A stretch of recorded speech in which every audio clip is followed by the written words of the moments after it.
Kia ora, hello, I'm Philip Duncan. Thanks for joining us. We're tracking the weather not only for this week and this weekend, but also next week. And at the end of the broadcast, due to popular demand from yourselves, we've got the long-range rainfall maps covering the rest of the month of March. So let's get into it. There is a very powerful high-pressure zone coming in here. It is shrinking a little bit as it moves through, but it's the main feature of our weather this week. It's pushing back against this low. It's stopping it from moving in any closer.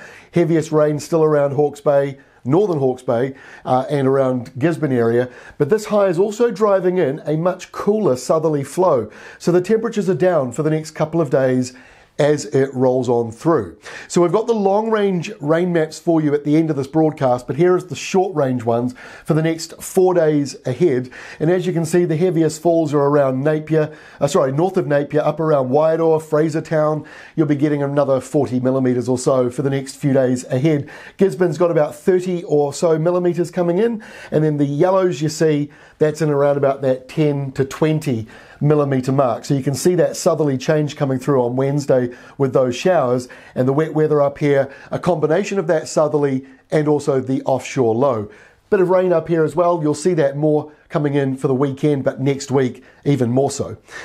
Temperatures, well, that southerly change starts today, so below average across Tuesday along the entire eastern seaboard. But look at Wednesday, it drops even further, 4 to 8 degrees below average for parts of Canterbury as that southerly change comes on in. Might be an easterly where you live though, but it is connected to a southerly. And the overnight temperatures, they're about normal for tonight, a little bit cooler than average down in the very south. And then again, we get into tomorrow night, Wednesday night, Thursday morning, and it's several degrees below average. In fact, there might even be a light frost down around Southland. So let's get into the forecast. Here we are on Wednesday. You can see the high pressure zone, very powerful, just south of New Zealand. The cooler southerly coming in and turning around, maybe as an easterly for you, depending on where you live. And there are those showers and patchy light rain for Canterbury. The low offshore still there, deepens a little bit. The southeasterly winds drive in more showers, again around Mahia Peninsula, northern Hawke's Bay and the Gisborne area. It is dry elsewhere. The dark blue you see and the rest of it, that's just the satellite map, completely clear skies. Remember, most of the pale blue on here is the very beginning of the key. If you see dark blue on its own, that's just the sea. Otherwise, heavy rain is always surrounded by purple and red. We always have to remember that. So as we move through the week, we get to Thursday. The high rolls through, but look, it's weakening, dropping now in the air pressure. The low is also getting larger, but it's also weakening. It's sort of stretching out a lot. That means basically the same weather pattern continues on. Showers around the east there, otherwise fairly dry. Bit of a northeasterly flow now forming around the South Island.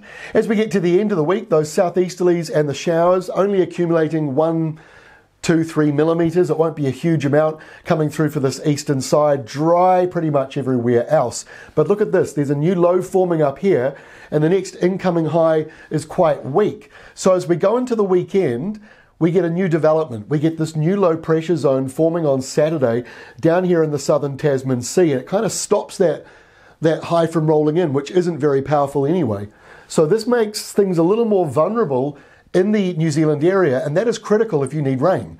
So as we take a look at the final map for Sunday, you can see low pressure deepening here. You can see low pressure up here as well, and that sort of makes this long kind of slope from the Fiji Tonga area to the New Zealand area. And that's what we expect to move through next week. This rainfall area here crossing over northern New Zealand. Not locked in, but it's a better setup than the one we've currently got with the offshore low on the wrong side of the country. This is a better chance for rain in the dry parts of the top of the country. So let's just take a look at the rainfall. This is the next 8 days of rain. It's from the European model, and it shows very patchy weather coming through. So nothing huge, but around 50 millimetres or so up here around northern areas, and out to the east here, 100 to 150 millimetres into that Bay of Plenty area. Now let's take a look at a longer map than that. This one here, which goes for the rest of the month of March, and it's pretty similar. This is the American map, GFS. Pretty similar to the ECM one. It shows, again, a line of rain sliding down the top. Rainfall totals here are bigger. That shows 100 to 150 millimetres for those northern areas. But note down here, that's just 10 millimetres. So a fine line between rain moving through the top and still very dry in the lower North Island and the eastern and southern parts of the South Island. I know you need rain down here in Southland, not much on the way, maybe 20 millimetres coming through for the rest of the month of March. That is all from me. We'll see you tomorrow with our next update.